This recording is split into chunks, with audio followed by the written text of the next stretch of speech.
I've put over 100 hours into Donkey Kong Bonanza since July. I reached 100% completion on my first playthrough, did a 0 banana run on my second, and I've been using a third to practice crazy speedrun techniques and push DK's incredible movement in more extreme ways. 2 months after giving Bananza a 10 in my original review, I remain in awe of how DK's frenetic, destructive abilities work masterfully in tandem with the Underground's meticulously designed breakable environments. Nintendo nailed the relationship between Bananza's world and its main character, and the new DK Island and Emerald Rush DLC is a really fun excuse to keep experimenting in this playground in a remixed, more frantic way, even if a slight lack of content and a few minor issues keep it from reaching the same inspired heights as the base game.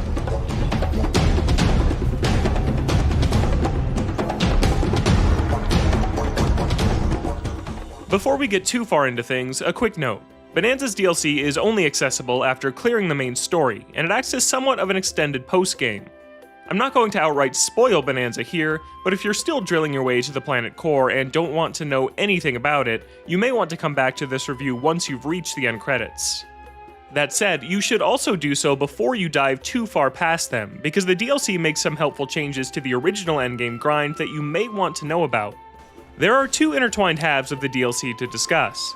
DK Island is a new level to explore, while Emerald Rush is a roguelite take on Bananza that makes up the majority of the content found in this combined package.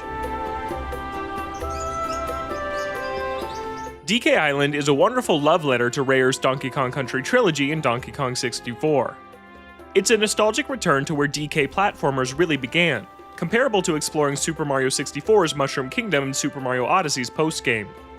It's overflowing with great references, from obvious ones like DK's Treehouse and King K. Rool's Gangplank Galleon from Donkey Kong Country, to deeper cuts like DKC2's gold target tucked away in the corner on the ship's main deck. As a huge fan of Donkey Kong Jungle Beat, my favorite part of DK Island has to be the bongos out at sea. There are so many more references to DK history I don't want to give away, but if you have any love for this series, you'll probably get a kick out of discovering all its Easter eggs too. Beyond that though, there's not actually that much to do on DK Island. There are no Banandium gems or fossils to hunt down and no challenge rooms to conquer. Instead, the gold bonus stages found in Bananza's main layers are all collected here, making DK Island a convenient place to grind for cash.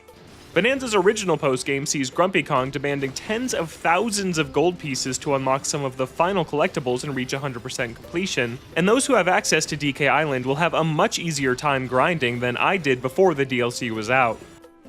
Elsewhere, DK's old parrot companion Squawks is here, and he will hunt down one of DK Island's dozens of collectible statues in exchange for Banandium chips. Shiny replicas of Bananza's allies, enemies, and Kongs live in galleries across DK Island, adding to its value as a nostalgic DK history museum. You'll need to grind thousands of Banandium chips to buy them all, but thankfully, those are the main reward of the Emerald Rush mode. I wouldn't recommend buying the DLC if you're only interested in this component. It's a little odd that DK Island wasn't included as a post-game reward in the base game since it's so comparable to Odyssey's Mushroom Kingdom, and gating it behind paid DLC feels kind of like a money-hungry move from Nintendo. This is the company that just charged $10 for Nintendo Switch 2 Welcome Tour though, so I guess I shouldn't be too surprised at this somewhat eye-roll-worthy choice.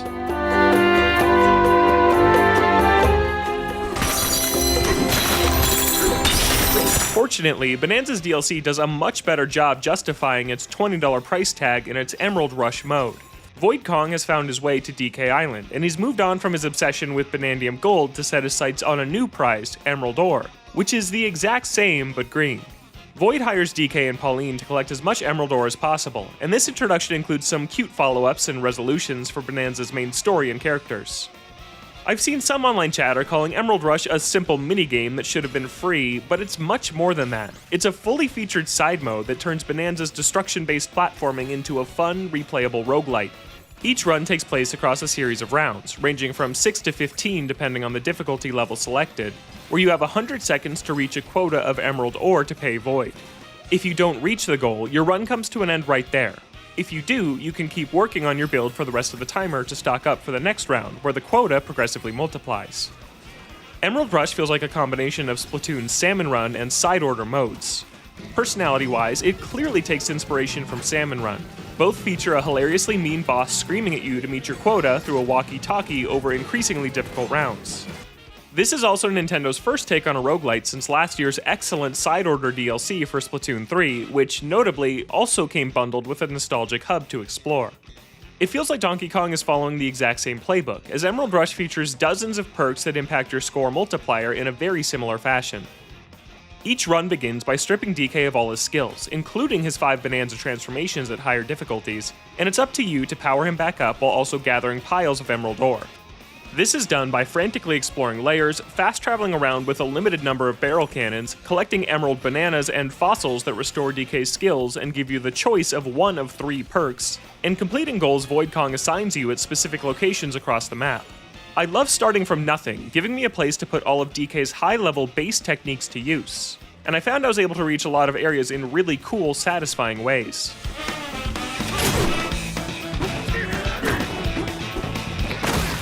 But the most important part of Emerald Rush are the perks that alter how much emerald ore appears. There are generic power-ups like generating more when defeating a certain type of enemy, but the most exciting ways to score are the Groove subset of perks, which revolve around multipliers that increase the more you perform a specific action. For instance, my favorite is Turf Groove, where more emerald appears based on the total distance traveled by turf surfing.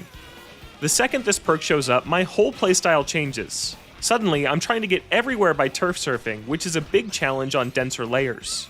Emerald Rush leads to scenarios you'd never see in the base game, and with such an incredible foundation to build a roguelite on, it's always fun seeing how you can push the mechanics.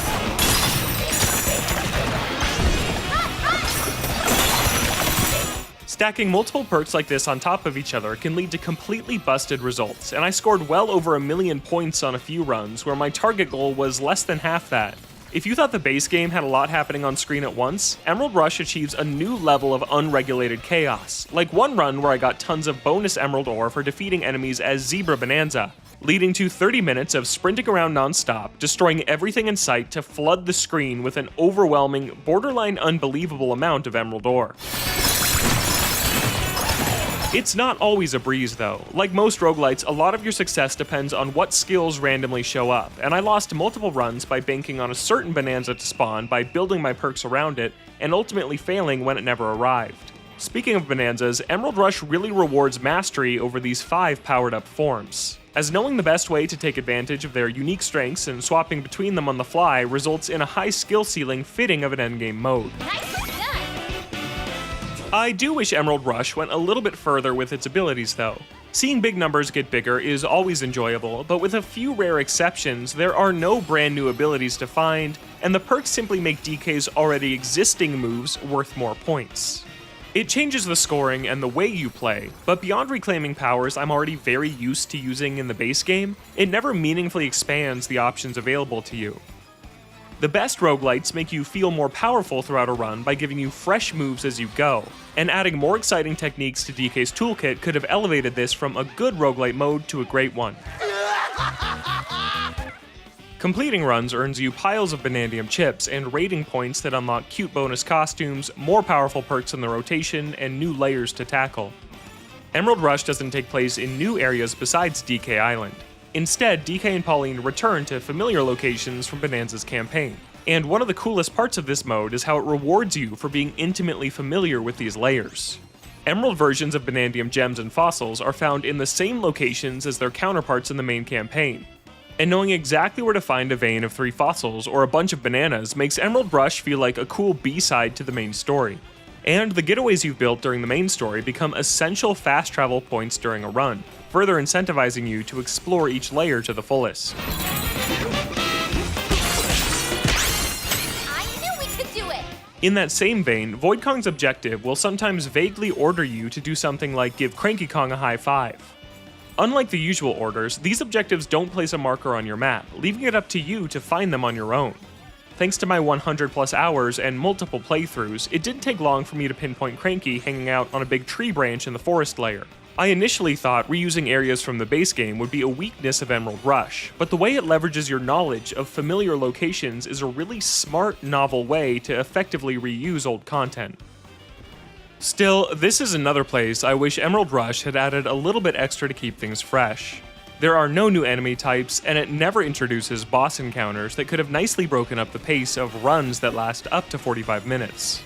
I reached the end credits after about 6 hours, and while the DLC's postgame opens up several more layers to play Emerald Rush in, I'm starting to feel a little burnt out on the formula. I'll probably only stick around to reach 100% completion out of obligation to the base game I've so thoroughly completed. And when I do return, I'll almost certainly throw on my own music or a podcast. The pair of main themes is undeniably catchy, with flourishes from Pauline that change depending on your active transformation, but I could definitely go without hearing either for a while after 10 hours in the DLC.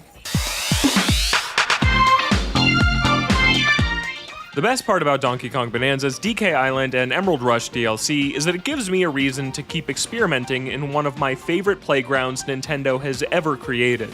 DK Island is a nostalgic rush that prioritizes fun callbacks to Rare's golden era over stuff to actually do.